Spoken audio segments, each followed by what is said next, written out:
6 mois de travail sur la refonte des outils de démocratie participative.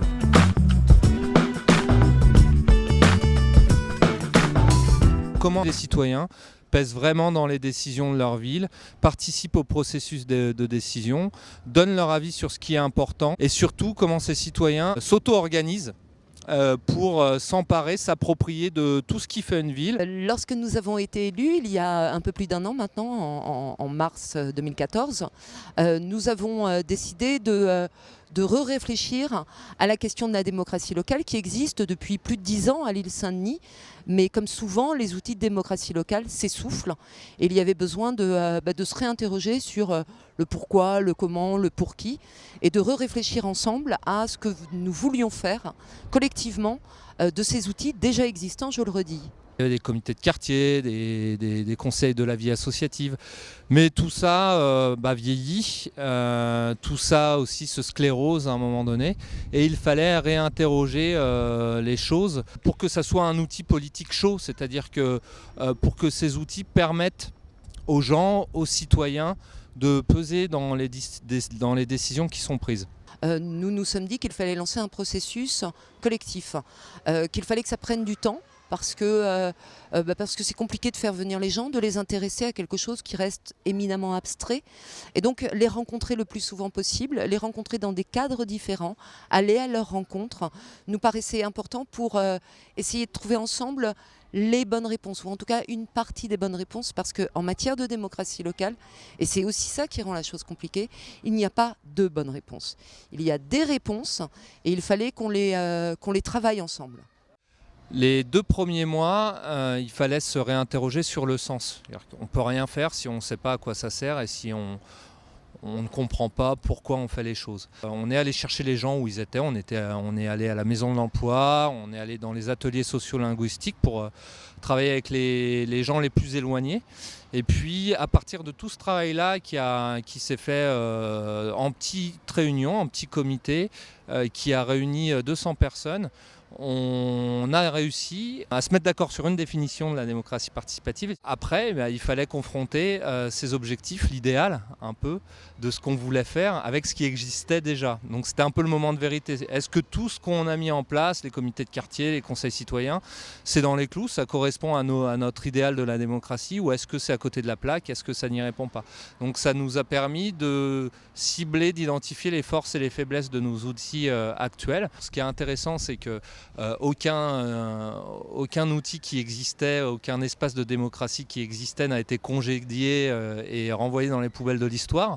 Tout le monde s'est mis d'accord sur le fait que tout ça c'était une base intéressante, mais qu'il fallait restructurer, désosser, recomposer pour remettre plus de pouvoir aux habitants, plus de clarté, plus de capacité à faire concrète.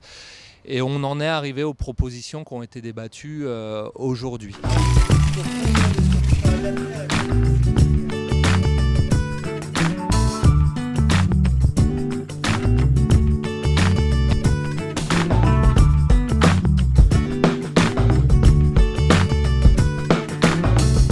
Et puis à partir du mois de septembre, on mettra en place toute cette logique parce que bien plus que des instances, c'est toute une manière de faire. C'est toute une manière nouvelle de faire de la démocratie. La difficulté pour les élus, souvent, c'est de se dire mais est-ce que je vais déléguer mon pouvoir? Est-ce que je vais perdre du pouvoir dès lors que je crée à l'extérieur de la mairie, à l'extérieur de la municipalité, des lieux d'autres pouvoirs, de pouvoirs différents, mais qui sont quand même des lieux de pouvoir, en tout cas d'interaction, d'interpellation, avec la municipalité. On ne voulait pas rester dans un truc qui reste vraiment plafonné à de la proximité, à des lieux de discussion simples entre les élus et les citoyens, mais qui ne débouche pas sur une capacité vraiment des citoyens de peser dans ce que décident les élus.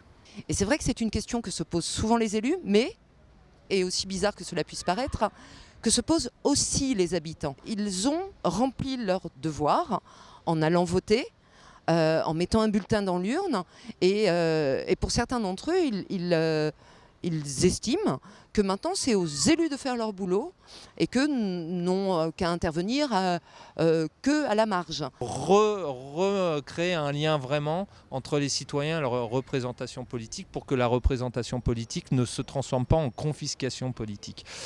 Voilà. Les réponses que nous devons tenter d'apporter, c'est que chacun fasse les choses de sa place, dans le respect de son rôle, dans le respect de ses devoirs, dans le respect de ses obligations. Mais c'est très important de dire aux citoyens et de les accompagner pour qu'ils aient vraiment du pouvoir d'agir collectif et autonome sur ce qui les intéresse et sur ce qui les fait gamberger, ce qui les fait réfléchir.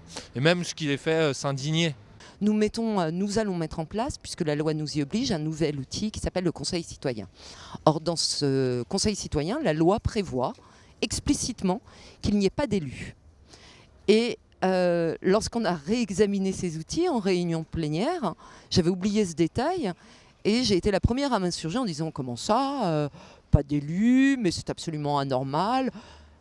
Et en fait, mon seul argument, c'était « mais moi, je veux y être ». Mais voilà, maintenant, c'est mettre en place sur la durée, sur le long terme, par des actes, par une manière de faire, par une manière de procéder, tout ce qui a été acté aujourd'hui au bout de 6 mois de travail. Voilà.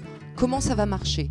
Comment, avec la mise en place du tirage au sort et donc une vraie diversité qui n'existe pas forcément dans les instances telles qu'elles existent aujourd'hui, une vraie diversité d'options, d'opinions, de vécus, d'expériences en matière de démocratie, qu'est-ce que ça va donner? Et ça, ma curiosité est horriblement frustrée. Donc c'est pas une question de délégation de pouvoir ou pas, c'est une question de frustration personnelle.